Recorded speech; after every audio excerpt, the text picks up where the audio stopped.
Hi guys, so ayun guys, papunta na tayo ng balon guys since nakagawa na ako guys ng pang-body scrub natin. Ngayon papunta naman tayo ng balon.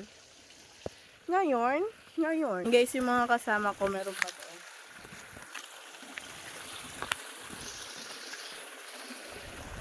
Yun guys, dadaan na naman tayo sa bato guys. Baka madulas siya eh.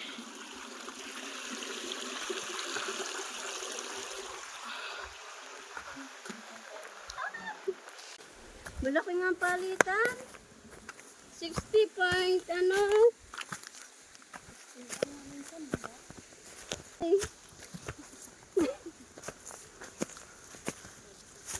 Punta na tayo guys ng balon ngayon. Medyo nakakapagod naman. Tapos na tayo sa ilog.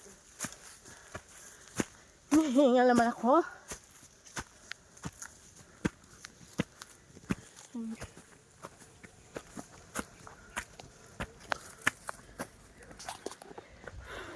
Andito na kami guys sa tuktok. Guys, ang tuktok. Malapit na tayo guys sa balon. Konting tiis na lang. Nihingal na ako. Kain-kain pa tayo ng dami ha.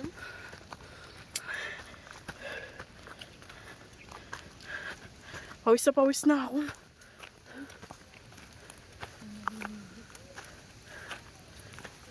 Na guys yung balon. Guys, may daanan din dito oh. Nandito na tayo guys sa balon. Mag-i-scrub na tayo guys yung ginawa nating body scrub. Ayan guys, maglalagay na tayo. Ay, yung lagkit! Ayan. Ano niya sa katawan guys, ang sarap niya ipanghilod.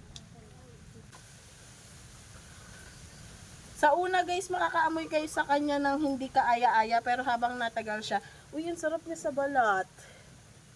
Ano ba? Ayan o. Oh, diba?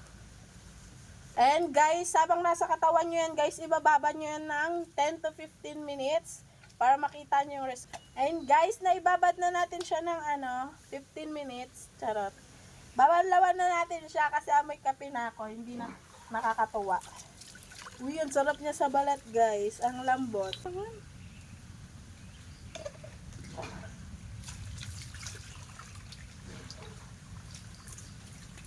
Guys, yun lang muna guys. Nagawa ko na yung treatment. Papakita ko sa inyo yung result.